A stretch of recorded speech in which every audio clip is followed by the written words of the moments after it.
आदाब, नमस्कार, सत श्री अकाल। दोस्तों, आज का टॉपिक है हम वो आखिरी पीढ़ी हैं। यस, जी हाँ, आज हम बात करने वाले हैं एक ऐसे टॉपिक पर जो हम सब के दिल के बहुत करीब है।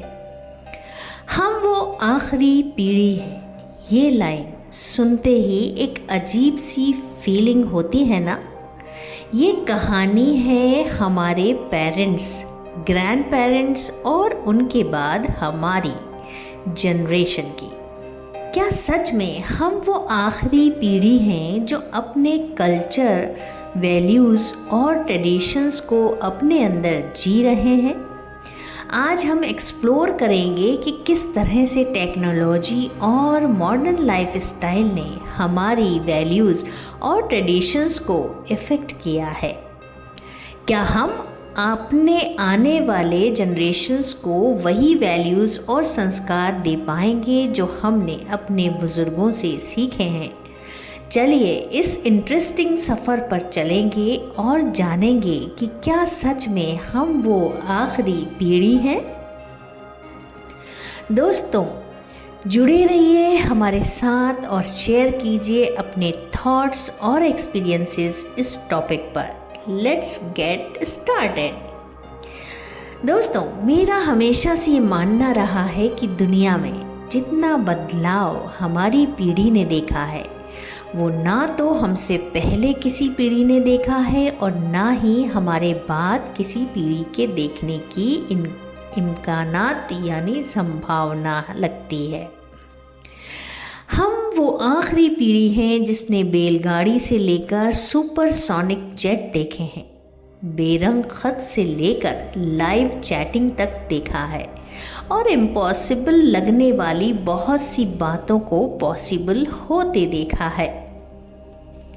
अभी तक मेरे चैनल को सब्सक्राइब नहीं किया है तो कर लीजिए ऐसी इंटरेस्टिंग गुफ्तगू में शामिल होने के लिए। दोस्तों, हम वो आखिरी पीढ़ी हैं जिन्होंने कई बार मिट्टी के घरों में बैठकर परियों और राजाओं की कहानियाँ सुनी, ज़मीन पर बैठकर खाना खाया है, प्लेट में चाय पी है। जी हाँ, हम वो आखिरी लोग हैं जिन्होंने बचपन में मोहल्ले के मैदानों में अपने दोस्तों के साथ परंपरागत खेल यानी गिल्ली डंडा, लंगड़ी टांग, टाइम पाइस, आइस पाइस, छुपा छुपी, खो खो, कबड्डी, कंचे, सिथोलिया जैसे खेल खेले हैं। हम वो आखिरी पीढ़ी के लोग हैं जिन्होंने चिमनी, लालटेन या बल्ब की पीली रोशनी में होमवर्क किया है और चादर के अंदर छुपकर नॉवेल्स और कॉमिक्स पढ़े हैं। हम उसी पीढ़ी के लोग हैं जिन्होंने अपनों के लिए अपने जज्बात खतों में आदान प्रदान किए हैं और उन खतों के पहुंचने और जवाब के वापस आने में महीनों तक इंतज़ार किया है। हम उस आखिरी पीढ़ी के लोग हैं जिन्होंने कूलर, एसी या हीटर के बिना ही बचपन गुजारा है और बिजली के बिना ही अपना पूरा बचपन गुजारा है। हम उस आखिरी पीढ़ी के लोग हैं जो अक्सर अपने छोटे बालों में सरसों का तेल लगाकर स्कूल और शादियों में जाया करते थे।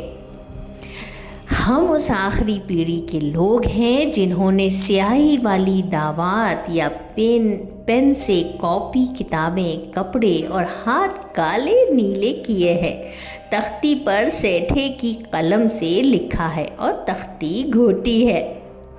हम उस आखिरी पीढ़ी के लोग हैं जिन्होंने टीचर से मार खाई है और घर में शिकायत करने पर फिर से मार खाई है। हम उस आखिरी पीढ़ी के लोग हैं जो मोहल्ले के बुज़ुर्गों को दूर से देखकर नुक्कड़ से भागकर घर आ जाया करते थे और समाज के बड़े बूढ़ों की इज्जत की हद तक करते थे। हम उस आखिरी पीढ़ी के लोग हैं जिन्होंने अपने स्कूल के सफ़ेद कैनवास शूज़ पर खड़िया का पेस्ट लगाकर चमकाया है। काफ़ी समय तक सुबह काला या लाल दंत मंजन या सफ़ेद टूथपेस्ट पाउडर इस्तेमाल किया है और कभी कभी तो नमक से या लकड़ी के कोयले और नीम की दातुन से दांत साफ किए हैं। हम उस आखिरी पीढ़ी के लोग हैं जिन्होंने चांदनी रातों में रेडियो पर BBC की खबरें, विविध भारती, ऑल इंडिया रेडियो, बिना का गीत माला और हवा महल जैसे प्रोग्राम सुने हैं।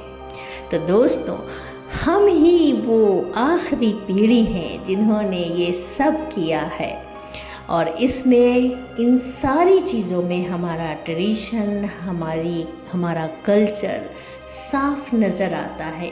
अब ये जितनी कुछ चीज़ें हमने की हैं, क्या हम अपने बच्चों को ये सारे ट्रेडिशंस और कल्चर्स दे पाएंगे?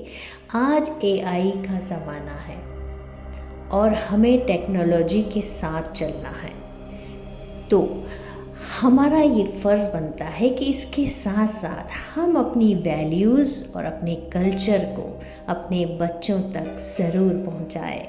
तो इसी गुफ्तगू के साथ अपनी दोस्त बेनज़ीर को इजाज़त दीजिए। अल्लाह हाफ़िज़।